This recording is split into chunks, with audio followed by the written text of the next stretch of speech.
जब जब हमने देखा है किसी भी आतंकी संगठन के संपर्क में रहने वाले जो आतंकी होते हैं वो युवा रहते हैं, कम एज के रहते हैं, क्योंकि ब्रेन वॉश करना इजी होता है। कई बार बहुत शोषित समाज से आते हैं, कई बार गरीब होते हैं, अशिक्षित होते हैं। यहाँ इन तीनों का बैकग्राउंड किस तरफ इशारा कर रहा है और क्या ये सिर्फ 3 होंगे, ये बड़ी संख्या में हो सकते हैं?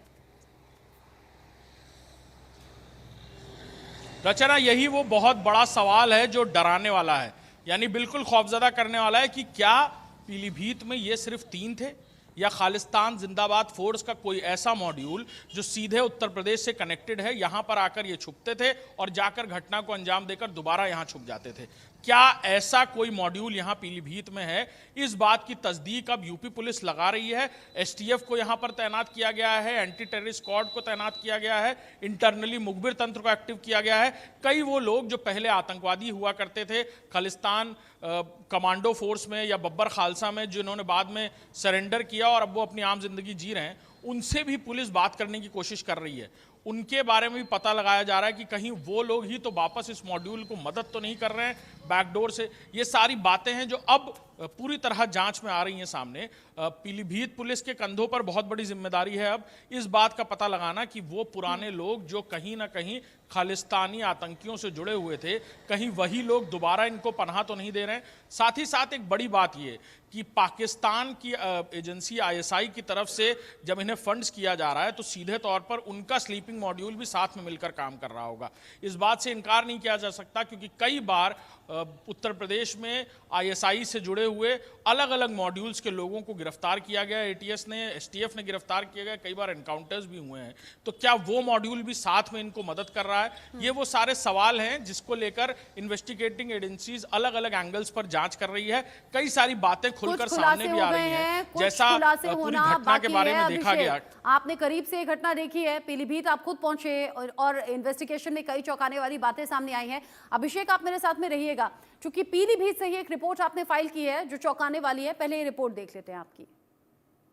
हम इस वक्त पीलीभीत के माधव टांडा रोड पर हैं, जहां आज सुबह पुलिस और खालिस्तान जिंदाबाद फोर्स के आतंकियों के बीच ये पूरी मुठभेड़ हुई। ये वही जगह है जहां पर पहले पुलिस ने इन आतंकियों को ललकारा। मौका पाकर ये लोग भागने की कोशिश करते रहे। यहीं पर पुलिस के जो कांच के टुकड़े पड़े हैं, ये इस बात का सबूत है कि यहीं पर पुलिस की गाड़ी खड़ी थी और उस पॉलीगॉन व्हीकल से जब पुलिस के अधिकारी और खुद एसपी यहां पर उनको ललकार रहे थे कि आप सरेंडर कर दीजिए, उस वक्त उन्होंने हवाई फायरिंग शुरू करी और फिर अंधाधुंध फायरिंग पुलिस के पॉलीगॉन व्हीकल पे करना शुरू कर दिया। ये वो निशान है जहां पर ये देखिए खून गिरा हुआ है, सूख गया है खून। ये उन्हीं आतंकियों का खून है जो आज सुबह इस एनकाउंटर में यहां पर भरा है। हालांकि 2 पुलिसकर्मियों को भी गोलियां लगी हैं जो घायल हैं, जिनका इलाज चल रहा है पीलीभीत के सरकारी अस्पताल में। और ये जो मार्किंग्स हैं, यहीं पर वो सारी बुलेट्स, AK-47, ग्लॉक पिस्टल्स और उनके कार्टेजेस गिरे हुए थे, जिन्हें पुलिस ने अपनी निशानदेही के लिए यहां पर मार्क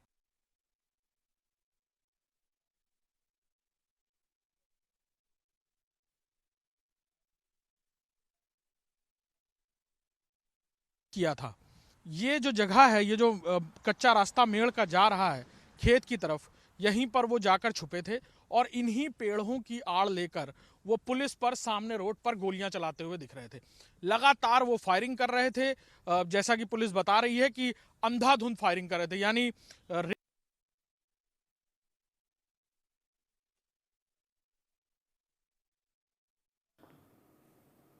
पुलिस पर अंधाधुंध फायरिंग की इन 3 बदमाशों ने, इन 3 आतंकियों ने, और उसके बाद में पुलिस की गोली का शिकार हुए। चूंकि मुठभेड़ हो रही थी और दोनों तरफ से रह रहकर फायर हुई, जिसके बाद अब 3 आतंकियों के ढेर होने की खबर है। लेकिन बड़ी बात ये 18, 23 और 25 साल के लोग, चूंकि अभिषेक आप भी पीलीभीत में रहे और आपने रिपोर्ट दिखाई, बताई कि किस तरीके से मुठभेड़ हुई, कैसे दोनों तरफ से गोलियां चली और अब इस मुठभेड़ के निशान जो आपकी रिपोर्ट में साफ तौर पर समझ आ रहे हैं। अब क्या कुछ अगला पड़ाव रहेगा? क्योंकि यूपी पुलिस पंजाब पुलिस का साझा ऑपरेशन था, ये अगला पड़ाव क्या इस जांच का? देखिए, पीलीभीत में रचना ये पहला मौका नहीं है कि जब इस तरह की आतंकियों से मुठभेड़ हुई है। 80 और 90 के दशक में तो आलम इस कदर था कि यहाँ पर बाकायदा आर्मी डिप्लॉय करने की ज़रूरत पड़ गई थी। उस वक्त पुलिस चौकियों को आर्मी के बंकर्स में तब्दील कर दिया गया था। खालिस्तानी आतंकियों का इस कदर कहर बरपाया था यहाँ पर उन्होंने कि कोई भी सुरक्षित नहीं महसूस करता था। 4-5 बजे थाने चौकियों को बंद कर दिया जाता था, पुलिसकर्मी चले जाते थे और देर शाम को कोई बाहर नहीं निकलता था घर से। ये खौफ पीलीभीत के लोगों ने अपनी आंखों में देखा है, उसे महसूस किया है। कई सारे विक्टिम से भी हमारी बातचीत हो रही है। लेकिन हाँ, बिल्कुल इन्वेस्टिगेशन का ये बड़ा पॉइंट होगा कि उस दौरान जो कुछ भी हुआ उसके बाद इतने लंबे अरसे तक कोई घटना यहाँ रिपोर्ट नहीं हुई।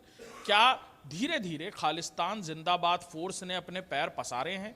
क्या पीलीभीत के कुछ लोग खालिस्तान जिंदाबाद फोर्स को फंड कर रहे हैं, शेल्टर कर रहे हैं? यहाँ पर रह के क्या कोई ट्रेनिंग चल रही थी, या फिर इन कम उम्र के नौजवानों को यहाँ पर पनाह दी जाती थी और फिर ये जाकर किसी घटना को अंजाम देते थे? खालिस्तान जिंदाबाद फोर्स के कनेक्शंस को लेकर पीलीभीत ही क्यों आए? क्योंकि पंजाब में घटना करने के बाद सीधे पीलीभीत आना ये एक बात को बिल्कुल दर्शाता है कि पीलीभीत वो पहली बार नहीं आए होंगे। इससे पहले भी हो सकता है पीलीभीत आए हों, या फिर उनकी स्क्वाड या कमांड के खालिस्तान जिंदाबाद फोर्स के बाकी लोग पीलीभीत में हैं। ये वो सारे एंगल्स हैं जिसको अब इन्वेस्टिगेटिंग एजेंसीज को खंगालना होगा। यहाँ पर अंदरूनी तौर पर कई सारी जांचें चल रही हैं और क्योंकि क्षेत्रफल बहुत बड़ा है, बहुत बड़ा इलाका है, हर किसी से रोक कर पूछा नहीं जा सकता।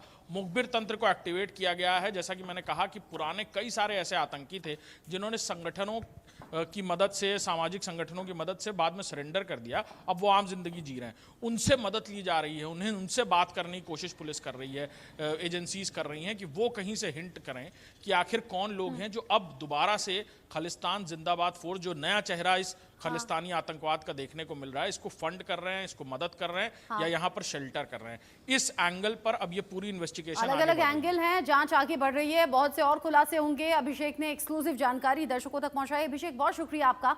चूंकि पीलीभीत में इस मुठभेड़ के निशान आपने खुद देखे, साथ ही साथ इन्वेस्टिगेशन आपकी अपने तरीके से आगे बढ़ी। अभिषेक की एक रिपोर्ट देख लेते हैं।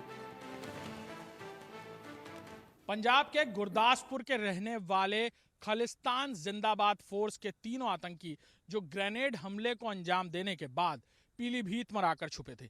पीलीभीत पुलिस को इसकी जानकारी पंजाब पुलिस के एक इंटेल से मिली और फिर पंजाब पुलिस के कुछ अधिकारी यहां पीलीभीत पहुंचे, जिसके बाद जहां पर हम मौजूद हैं ये वही स्पॉट है जहां पर ये पूरा एनकाउंटर हुआ। इसी जगह पर ये तीनों आतंकी पुलिस पर ताबड़तोड़ गोलियां चला रहे थे। पंजाब पुलिस और यूपी पुलिस के जवान यहां पर उन गोलियों का जवाब दे रहे थे। AK-47 और ग्लॉक पिस्टल्स इनके पास मौजूद थी और सैकड़ों की तादाद में गोलियां, जिससे ये ताबड़तोड़ फायरिंग कर रहे थे। इसी खेत की आड़ में, यानी जब पुलिस इन्हें पीछे से चेस कर रही थी तो इसी खेत की आड़ में ये आ छुपे और यहां से ये पुलिस पर अंधाधुंध फायरिंग करने लगे। उस फायरिंग की जद में पुलिस की पॉलीगॉन व्हीकल के साथ साथ कुछ पुलिसकर्मी भी उसकी जद में आए। 2 पुलिसकर्मियों को गोलियां लगी, बाकियों ने आर्मर शील्ड्स पहन रखी थी, बुलेट प्रूफ जैकेट्स पहन रखी थी, उन पर गोलियां लगी। कुछ को हल्की फुल्की चोटें भी आई हैं। और इसी मेड़ से एक पैशन मोटरसाइकिल पर बैठकर ये तीनों आतंकी भाग रहे थे। पुलिस ने कई जगह पर इन्हें पकड़ने के लिए बैरिकेडिंग्स कर रखे थे और वहां से रास्ता नहीं मिला तो ये लोग इस तरफ भागते हुए आए। गाड़ी यहाँ पर डिसबैलेंस हो गई, ये तीनों उतर कर भागे, लेकिन पीछे क्योंकि खुला हुआ खेत था लिहाजा यहाँ से इन्हें भागने की कोई जगह नहीं मिली और यहाँ से पुलिस और इनके बीच ये पूरी मुठभेड़ शुरू हुई। सामने पुलिस की व्हीकल खड़ी थी, पॉलीगॉन व्हीकल, जहाँ से पुलिस छत से खड़े होकर गोलियां इन पर चला रही थी। AK-47 इस्तेमाल हुए इस एनकाउंटर्स में। जिस तरह से आतंकी गोलियां चला रहे थे, पुलिस भी शुरुआती दौर में कोशिश कर रही थी कि ये लोग किसी तरह सरेंडर कर दें, लेकिन पूरी तरह मरने मारने पर आमादा ये आतंकी अंधाधुंध फायरिंग कर रहे थे। ये खून के छींटे पड़े हुए हैं उन्हीं आतंकियों में से एक जो यहाँ पर पुलिस की गोली खाकर गिरा, जिसे अस्पताल में ले जाया गया इलाज के लिए और कुछ देर बाद इलाज के दौरान इसकी मौत हो गई। अब पुलिस इन आतंकियों को शरणत देने वाले या पनाह देने वाले लोगों की तलाश कर रही है। आखिर ये कौन सा नेटवर्क है जो पंजाब से लेकर पीलीभीत तक जुड़ा हुआ है? आखिर ये कौन सा नेटवर्क है जो पीलीभीत में इस तरह के आतंकियों को शरण दे रहा है? आखिर ये कौन सा नेटवर्क है जिससे यूपी पुलिस अब तलाशेगी? और अब उन लोगों की तलाश शुरू हो चुकी है जो देश के विरोध में जो मंसूबे हैं उन्हें अंजाम देने वाले लोग, पाकिस्तान से मदद मिलने वाले लोग किस तरह से यहाँ पर पीलीभीत में रहकर अंजाम दे रहे थे उन तरह की घटनाओं को जिससे देश को सीधे तौर पर खतरा था। अब कई सारे एंगल्स में जांच होगी, देश की कई खुफिया एजेंसियां भी इस पूरे मामले में आने वाले दिनों में जांच कर सकती हैं और कई सारी बातें खुलकर सामने आ सकती हैं। ये पहला मौका नहीं है जब पीलीभीत का नाम पंजाब के एक खालिस्तानी इस तरह के मॉड्यूल्स के साथ जुड़ा है। पहले भी कई सारे एनकाउंटर्स हो चुके हैं और पहले भी पीलीभीत का नाम खालिस्तान से जुड़े हुए आतंकी संगठनों से जुड़ चुका है। कैमरामैन दीपक के साथ अभिषेक सिंह, इंडिया न्यूज़, पीलीभीत। खालिस्तानी आतंकवादियों का खौफ अभी भी पीलीभीत में कई जगह कहानियों के तौर पर सुना कहा जाता है। दौर बहुत पुराना था, सन 92 की बात है। यहीं पर जहां मौजूद है नक्टादाना चौराहे पर, यहीं पर खालिस्तानी आतंकी गुजर रहे थे। कुछ पुलिस वालों ने उन्हें हाथ दिया और यहाँ पर दुकानदार अपनी दुकान रोज़मर्रा की चला रहे थे। कोई सड़क से गुजर रहा था, कोई जा रहा था और अचानक से जब उन्होंने गोली चलाई तो कुछ लोग गोलियों का शिकार भी हुए। 2 पुलिसकर्मियों तो मौत के घाट उतार दिए गए। यहाँ रफ़ीक अहमद साहब हैं, ये यहीं पर दुकान चलाते हैं अपनी जनरल स्टोर की, और ये यहीं पर थे और इनके कंधे पर, आपके कंधे पर गोली लगी। क्या हुआ था रफ़ीक अहमद साहब, कुछ बताएंगे हमको? भाई जैसे ही हम यहाँ पर हुए तो वैसी गोली चली तो यहाँ पर कंधे पे लग गई। फिर वो हम चलते चले गए डर के मारे, जब तड़तड़ तड़तड़ होती रही। उसके बाद यहाँ इधर एक चाय का होटल था जो अब बिल्डिंग ख़त्म हो गई, वो जोशी जी थे पहले, वो बंद करके जा चुके थे। उनके थल्ले में ना अंदर घुस के बस छुप गए। और फिर जब थोड़ी देर के बाद तड़तड़ तड़तड़ सब कुछ ख़त्म हुई तो फिर निकले तो हम खून में तर थे। तो फिर भैया भी साथ में थे। फिर उनको साइकिल लेके मज़ार की तरफ को पैदल में चल लिए। मज़ार के कने गाड़ी आ रही थी पुलिस की उधर से, क्योंकि उन्होंने भी सुन लिया होगा बारलेस से। तो उन्होंने हमें देखा, खून में तर थे ना। कहाँ लगी थी गोली? गोली यहाँ लगी थी मक्के। हाँ, ये दर्द होता है। अभी भी दर्द होता है? हाँ, दर्द तो होता ही रहता है। तो फिर वो उन्होंने क्या, अरे भाई ठहरो ठहरो, तो हमें कुछ राहत मिली। उन्होंने रोक के फिर हमें बिठाला और अस्पताल ले गए थे। क्या पता चला था आपको, क्या हो गया था अचानक से यहाँ? कुछ नहीं, वैसे दहशतगर्द आ गए थे यहाँ पे? जैसे ऐसी सड़क हो रही है तो बस ऐसी सड़क थी, कोई तिगड़मबाजी की बात नहीं थी। बस ऐसा सुना कि कुछ पुलिस वाले न्यूरिया से ड्यूटी करने इधर आते थे, उन्हें जाना था। तो उन्होंने क्या किया, हाथ दे के बैठ के चले जाएंगे। वो जो समझे कि घेराव हो गया, ऐसा कुछ हुआ था जब ही उन्होंने गोलियां चलाई। खालिस्तानी आतंकी? हाँ, वो जो भी हो, जौन से भी हो, ये तो पता नहीं कौन से। ये देखिए, ये भी उन कहानियों में से एक है